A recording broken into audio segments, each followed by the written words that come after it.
मोहन यादव सरकार अपना पहला बजट आज विधानसभा में पेश करेगी। ये बजट करीब 3,65,000 करोड़ रुपए से ज्यादा का होगा।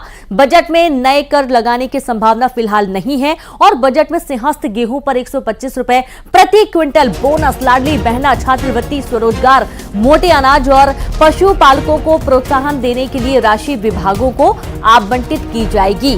तो इस तरीके से ये जो बजट है वो लोगों को राहत देने वाला बजट होगा, आम जनता से जुड़ा हुआ बजट होगा।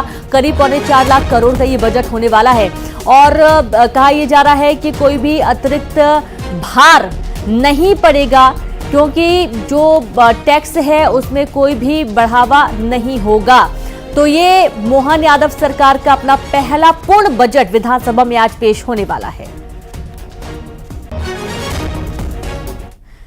तो इस बजट को लेकर वित्त मंत्री जगदीश देवड़ा ने कहा है कि ये जनता का जनता के लिए बजट होगा। वित्त मंत्री ने कहा कि ये बजट सर्वस्पर्शी होगा। तो बजट सत्र है और मध्य प्रदेश की विधानसभा का ये बजट 3 तारीख को आएगा। जी, सरकार का बजट सर यशस्वी मुख्यमंत्री डॉक्टर मोहन यादव जी के नेतृत्व में सरकार मध्य प्रदेश सरकार का बजट 3 तारीख को पेश होगा और बजट सर्वस्पर्शी होगा। बजट जनता का होगा, जनता के लिए होगा और मुझे लगता है कि आने वाला वर्ष हमारे लिए, प्रदेश के लिए। तो वित्त मंत्री जगदीश देवड़ा को आप सुन रहे थे। जनता का जनता के लिए बजट होगा। वित्त मंत्री ने कहा कि यह बजट सर्वस्पर्शी होने वाला है। और संवाददाता शैलेंद्र भदौरिया जुड़ गया। शैलेंद्र, दिन बहुत ही खास है। मोहन यादव सरकार का पहला पूर्ण बजट आज पेश होने वाला है। कैसा ये बजट होने की संभावना है? क्योंकि बहुत लोगों को उम्मीदें हैं कि जो पूर्ण बजट है उसमें कोई अतिरिक्त भार नहीं पड़ेगा, खासतौर पर व्यापारी वर्ग को, और दूसरी तरफ बहुत राहत मिलने के आसार भी नजर आ रहे हैं।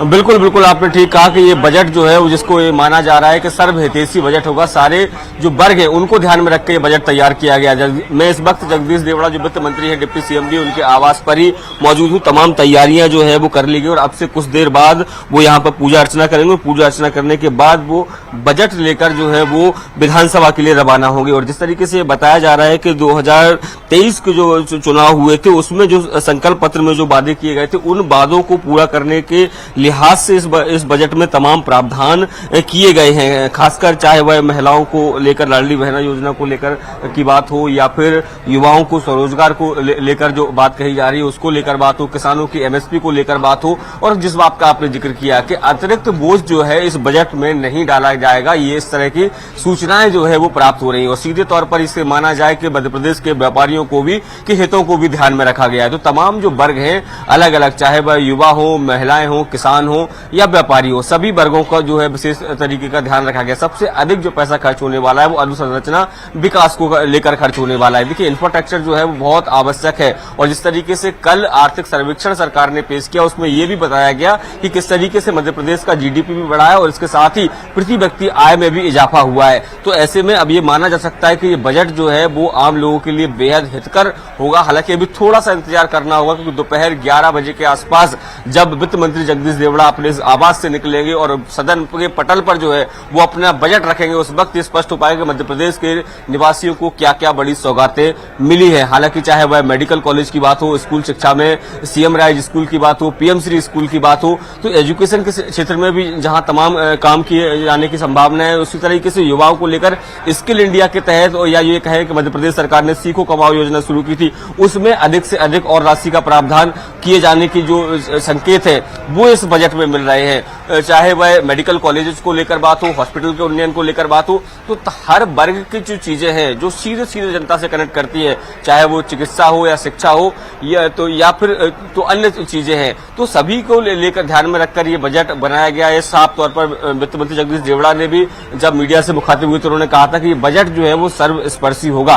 तो उम्मीद मध्य प्रदेश वासियों को यही है कि बजट सर्वस्पर्शी हो। किसानों को बेहद उम्मीद है इस बजट से, क्योंकि जिस तरीके से धान और गेहूं के एमएसपी को लेकर लगातार जो है विपक्ष हमलावर है, तो उम्मीद है कि इस मुद्दे को भी जरूर सरकार ने ध्यान में दिया होगा और किसानों को लेकर भी एक आज का हितकर बजट आने वाला है। जी बिल्कुल, बहुत शुक्रिया आपका शैलेंद्र तमाम जानकारी के लिए। तो इस तरीके से हितकर बजट रहने वाला है, सभी वर्गों को ये स्पर्श करने वाला है। और अब आगे बढ़ेंगे जहां प्रदेश के किसानों को सरकार के बजट से कई उम्मीदें हैं। किसानों का कहना है कि सरकार बजट में ऑर्गेनिक खेती को बढ़ावा देने के लिए बजट बढ़ाए, तो वहीं सौर ऊर्जा के संसाधन स्थापित करने के लिए सब्सिडी में बढ़ोतरी की भी आशा है।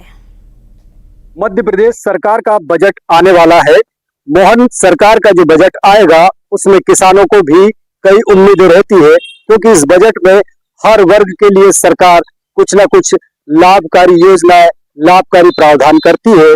तो किसानों को भी इस बार मध्य प्रदेश सरकार से अच्छे पैकेज, अच्छी योजनाएं और अच्छे लाभ की उम्मीद है, क्योंकि किसानों का अगर मुनाफा होगा, खेती में आय बढ़ेगी, तो निश्चित तौर पर मध्य प्रदेश का विकास होगा, आम लोगों का विकास होगा।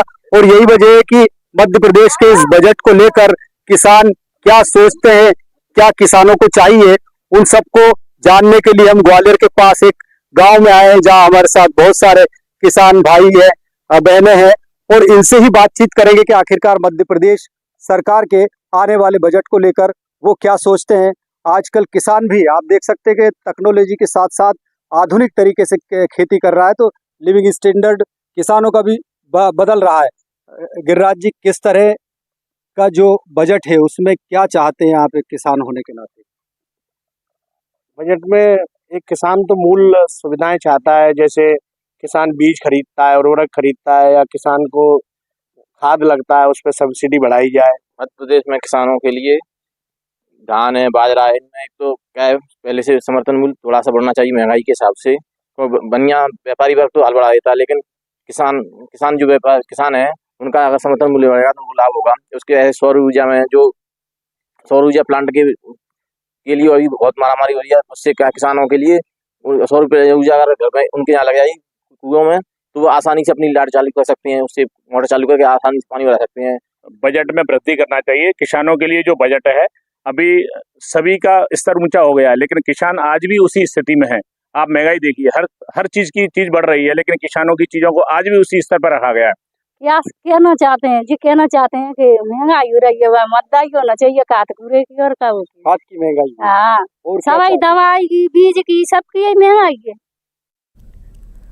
वहीं मोहन सरकार से बजट पर उद्योगपतियों को भी बड़ी उम्मीदें हैं। हमारे सहयोगी ने उद्योगपतियों से बात की और जाना कि उनकी राय, उनकी क्या उम्मीदें हैं। मध्य प्रदेश की आर्थिक राजधानी इंदौर है और इस वक्त मेरे साथ में उद्योगपति भी हैं। बातचीत करेंगे इनसे कि इस बार के बजट से क्या कुछ अपेक्षाएं हैं। योगेश मेहता जी हैं, AIMP के अध्यक्ष हैं, और शुरुआत इन्हीं से करेंगे। मध्य प्रदेश की आर्थिक राजधानी इंदौर है, सारी इंडस्ट्रीज जो है इंदौर में चलती हैं। मध्य प्रदेश की आर्थिक व्यवस्थाएं बहुत कुछ इंदौर पर निर्भर रहती है। इस बार के बजट से आप लोगों को क्या उम्मीदें हैं? देखिए, सबसे पहले तो मध्य प्रदेश सरकार ने बजट के 2 दिन पूर्व इस वर्ष को उद्योग वर्ष के रूप में घोषित किया है, तो मुख्यमंत्री जी का हम लोग अभिनंदन करते हैं। अब चूंकि उद्योग वर्ष घोषित किया है, तो उद्योगों की देखभाल भी हमें उनके बच्चों जैसी हमें करना होगी सरकार को।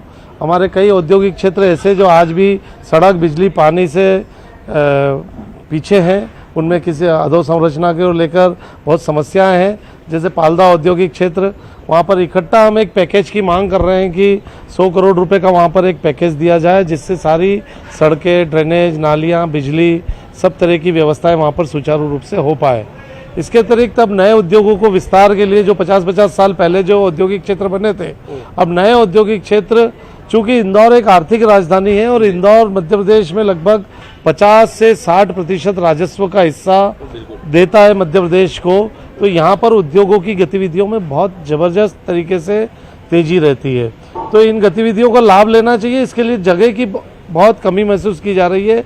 नए औद्योगिक क्षेत्रों का विकास इंदौर के आसपास में हो। इंदौर का पूर्वी रिंग रोड बन रहा है, उस जो एक आउटर रिंग रोड, उसके आसपास की ज़मीनों में औद्योग के लिए ज़मीन चिन्हित करना चाहिए।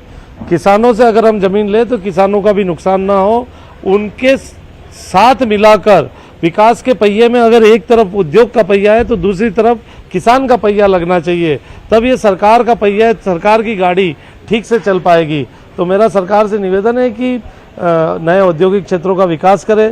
रोजगार को लेकर हम लोग भी चिंतित हैं। प्रधानमंत्री मोदी आज राज्यसभा में जवाब देंगे। धन्यवाद प्रस्ताव पर चर्चा करेंगे जवाब। दोपहर 12 बजे के बाद पीएम का संबोधन होगा। राष्ट्रपति के अभिभाषण पर धन्यवाद प्रस्ताव होगा। तो आज प्रधानमंत्री नरेंद्र मोदी